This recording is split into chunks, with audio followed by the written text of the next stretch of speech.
یہ جو سمٹ ہوئی ہے اس کی ٹرمپ کی اور جناب شی جن پنگ کی، سب سے پہلے تو ہم اس کی جو کوالٹیٹیو جو بھی اس میں تبدیلی آئی ہیں وہ دیکھتے ہیں. کیا اثر پڑا؟ سونے میں جو قیمتوں میں کمی آ رہی تھی اس کی شاید یہ وجہ ایک یہ بھی تھی، اور بھی شاید کمی آئے. لیکن میاں صاحب ایک خاص بات، اس سے پہلے کہ میں آؤں اس کی کانٹینٹ پہ، آپ نے باڈی لینگویج دیکھی؟ ہم دیکھ رہے تھے کہ بڑے سنجیدہ تھے شی جن پنگ، یہ بڑے مسکرا رہے تھے، دونوں ہاتھ پکڑ رہے تھے، ویری بیوٹیفل. اور وہ جو ایک بےمانی سی گفتگو کرتے ہیں، ان ڈپلومیٹک گفتگو جو کرتے ہیں، کیونکہ موصوف کی خاص ٹریننگ تو ہے نہیں، پراپرٹی شراپٹی کے کام کی ہے ٹریننگ ان کی، جو اپنا ٹرمپ صاحب کی وہ ڈیلوں کی. تو وہ آپ کو ایک اسٹیٹسمین لگتا تھا. وہ شی جن پنگ ایسے جس طرح آئرن فیسڈ آدمی ہے، اور وہ کبھی ایک خاص سطح سے مسکراہٹ نہ ان کے اوپر گئی نہ نیچے گئی. اور جبکہ ہمیں یہ لگ رہا تھا کہ جی بہت سے کنسیشنز چاہیے اس کو، اور ٹرمپ صاحب جتنا زور لگا چکے ہیں 100% میں لگاؤں گا جی، آپ پہ ٹیرف لگا دوں گا، یہ کر دوں، اس کے بعد انہوں نے دیکھا کہ بھئی کام نہیں ہوتا. تو کیا خیال ہے جو ٹیرف سے نہیں مانے شی جن پنگ صاحب، تو وہ ان کی پیاری پیاری میٹھی میٹھی محبت بھری باتیں، یہ دنیا میں اس طرح کی ڈپلومیسی چلتی ہے میاں صاحب؟ قائد صاحب دیکھیں، مجھے ایسے لگا کہ جیسے ایک شکست خوردہ شخص جو لیڈر ہے وہ فاتح لیڈر سے جو ہے وہ بھیک مانگنے آیا ہے. کیونکہ جب ٹرمپ آئے تھے اور انہوں نے آ کر تجارتی جنگ چھیڑی تھی تو اس وقت شی جن پنگ نے کہا تھا کہ اس میں کسی کا فائدہ نہیں ہوگا، نقصان ضرور ہوگا. تو نقصان تو امریکہ کا ہوا، وہاں شٹ ڈاؤن ہو گیا، وہاں پر 4 کروڑ لوگوں کے لیے جو ہے روٹی کے لالے پڑ گئے ہیں. وہاں پر جو ہے جوہری ان کی جو تنصیبات ہیں وہاں پر حفاظت کرنے والے لوگ بے روزگار ہو گئے ہیں، وہاں سے بہت سی کمپنیاں بند ہو گئی ہیں. نقصان تو ان کا ہوا، وہاں پر مہنگائی ہوئی. چین کا کیا نقصان ہوا؟ چین کا کوئی نقصان نہیں ہوا. چین نے کیا کیا کہ جو انہوں نے تیاری پہلے ہی کر رکھی تھی، اور چین نے وہاں پر اپنی ارتھ منرلز جو ہیں، ریئر ارتھ منرلز جس کو کہتے ہیں، اس کی پابندی اس پر لگا دی کہ اس کی درآمدات جو ہے وہ امریکہ کو نہیں ہوگی، اور امریکہ کی چیخیں نکل گئیں. اس چیخوں کا آپ نے کل دیکھا اس کا نتیجہ کہ ٹرمپ صاحب جو ہیں وہ دونوں ہاتھ ان کے تھامے ہوئے تھے، اور شی جن پنگ جو ہے وہ ایک ہاتھ سے ایسے دیکھ رہے تھے دوسری طرف. تو یہ کل جو میٹنگ ہوئی ہے اس میں چین جو ہے وہ فاتح طور پہ نظر آیا، اور چین نے کیا کہا کہ ہم سویابین آپ سے لے لیں گے، آپ کو دے دیں، جو آپ سویابین بھیجیں گے وہ لے لیں گے. کسانوں کا برا حال ہے وہاں. جی وہ لے لیں گے. حالانکہ جو امریکہ کے اندر کسان ہیں، جو ٹرمپ نے اپنی وہ کی تھی کمپین کی تھی، اس میں باقاعدہ طور پر اس نے زراعت اور کسانوں کو اٹھانے کا کہا تھا. کسان تو مر گئے، اور وہاں سے جو برا حال ہے اس پر چین نے ان کو بیل آؤٹ کیا ہے. میں سمجھتا ہوں کہ ان کو چین نے بیل آؤٹ کیا ہے. اور وہاں سے چین نے لیا کیا ہے؟ چین نے ان سے یہ کر لیا فوری طور پہ، اس نے کہا جی 10% میں ٹیرف کم کر رہا ہوں، اور آگے میں دورہ بھی کر رہا ہوں اور آپ کے ملک میں بھی آ رہا ہوں، وہاں آ کے تو سارے کا سارا ٹیرف جو ہے سرنڈر ہو جائے گا. پھر شی جن پنگ وہاں دورہ کریں گے. اب جو منرلز کا وعدہ کیا ہے چین نے، یہ نہیں کہا کہ ہم آج سے بھیجنا شروع کر دیں گے. انہوں نے کہا ٹھیک ہے آپ آئیں گے چین تو اس وقت اس پر بات ہوگی. جو ڈیل کل ہوئی ہے وہ ساری کی ساری ڈیل جو ہے وہ چین اس میں انہوں نے ارن کیا ہے. امریکہ میں سمجھتا ہوں کہ ان کو اس میں جو ہے وہ لوز ہے. کچھ اب میرے خیال میں تاریخ کے ان دس پوائنٹ ان ہسٹری اس کے پاس کچھ ہے نہیں، بلکہ اور بہت سے خطرات اس وقت جو دامن گیر ہیں.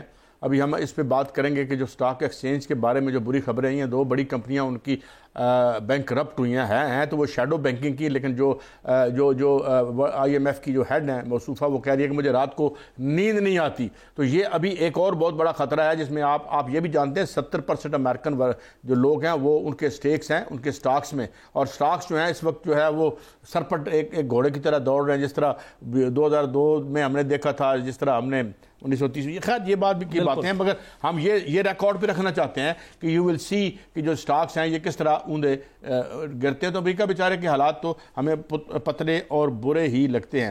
مگر شی جن پنگ تو اپنی کسی چیز سے نہیں ہلے نہ.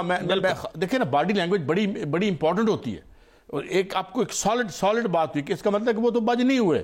اگر بدلے، اگر کوئی ترمیم کی تو جناب قبلہ ٹرمپ صاحب نے کی، جو کہتے 100% لا دو، 1.5% لا، 200% لگا دو. تو وہ I think it doesn't work in the world. اس پہ قائد صاحب ہم بات کریں گے، لیکن جو مجھے لگا وہ یہ لگا کہ جب ٹرمپ جو تھے وہ انہوں نے کافی ملکوں کے دورے کیے.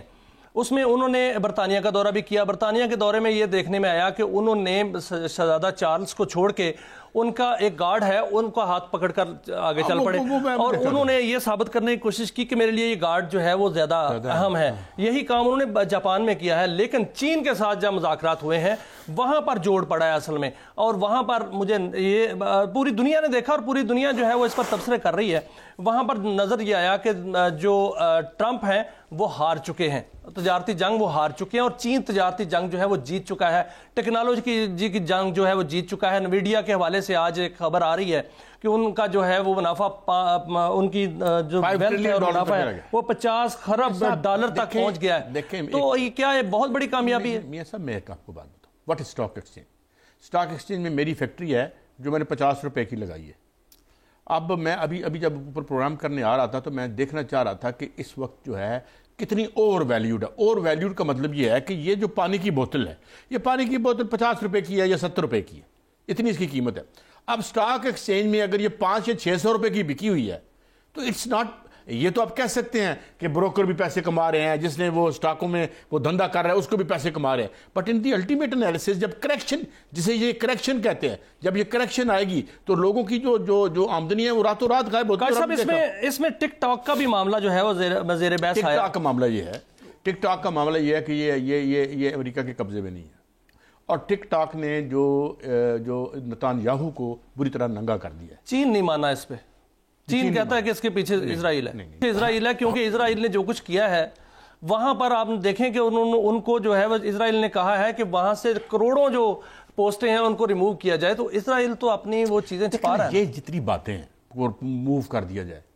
آج کی دنیا میں جو سوشل میڈیا کی رسائی ہوگی ہے, ٹک ٹاک کی رسائی ہوگی, ٹک ٹاک میرے خیال میں سب سے پاپولر ایک ہے. اچھا اب کیسے یہ کریں گے؟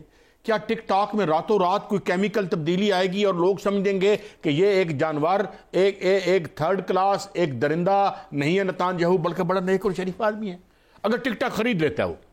دیکھیں اس وقت جو ورلڈ میں دنیا کی رائے عامہ بن چکی ہے اس کے بارے میں, وہ کیسے چینج ہو سکتی ہے جب تک یہ موجود ہے اور پھر سے دوبارہ حملے شروع کر دیے. صاحب دیکھیں یہ تو ٹک ٹاک کا معاملہ ہے اور دونوں ملکوں کے درمیان تجارتی جنگ کے حوالے سے ہے, لیکن مشرق وسطیٰ میں بڑی ڈیولپمنٹ ہو رہی ہے. سب جو سعودی عرب میں ہو رہی ہے, محمد بن سلمان جو ہیں انہوں نے تیل پر جو انحصار وہ چھوڑ دیا ہے. اب وہ جو انحصار ہے ان کا AI پہ آ گیا ہے, ٹورزم پہ آ گیا ہے, اور اس پہ انہوں نے $1 ٹریلین کی رقم جو ہے وہ بڑی دولت کے منہ کھول دیے ہیں, تجوریوں کے منہ کھول دیے ہیں, اور وہ ایک ڈیٹا سینٹر جو ہے وہاں پر قائم کرنا چاہ رہے ہیں جو 6 گیگا واٹ صلاحیت رکھتا ہے. اور یہ بھی بتایا جا رہا ہے کہ وہاں پر جو مصنوعی ذہانت کی ماڈلز اور ایپلیکیشنز ہیں اس کی فراہمی کے لیے عربی لسانی ماڈلز جو ہیں وہ بھی بنائے جائیں گے.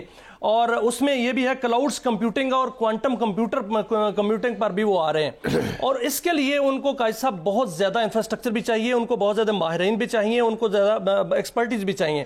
اب ہمارے پاس یہ موقع ہے, پاکستان کے ساتھ یہ موقع ہے, کیونکہ پاکستان کے ساتھ ان کا معاہدہ ہو چکا ہوا ہے, اقتصادی فریم ورک پر بھی جو ہے اتفاق ہو چکا ہوا ہے. ہمارے پاس ایک موقع ہے کہ ہم اس سے فائدہ اٹھائیں, اور پاکستان جو ہے وہ $1 ٹریلین سے کم از کم $700-800 تو کما سکتا ہے, اور $700-800 جو ہے ہمارے ایکسپرٹس ہیں وہاں جا سکتے ہیں. ہم ان کی انویسٹمنٹ پاکستان کے اندر بھی شیئرنگ ہو سکتی ہے. سر میاں صاحب ہو سکتی ہے, بالکل میں 100% ایگری کرتا ہوں.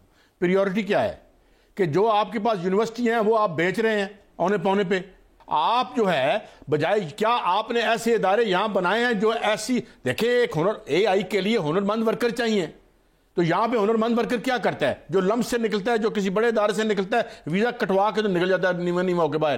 تو بات یہ ہے کہ کیا آپ واقعی کوئی انسٹیٹیوشن کے لیے کچھ لیکن سر اب فرق پڑا ہے. میں نے یہ دیکھا ہے کہ آپ جتنے بھی نوجوان ویزا لے رہے ہیں نا وہ سارے کے سارے ایکسپرٹ ہیں, اور IT کے ایکسپرٹ ہیں, اور جا رہے ہیں سعودی عرب. اور اس میں سر مجھے بریک لینی ہے, میں ایک آپ کو بات بتا دوں.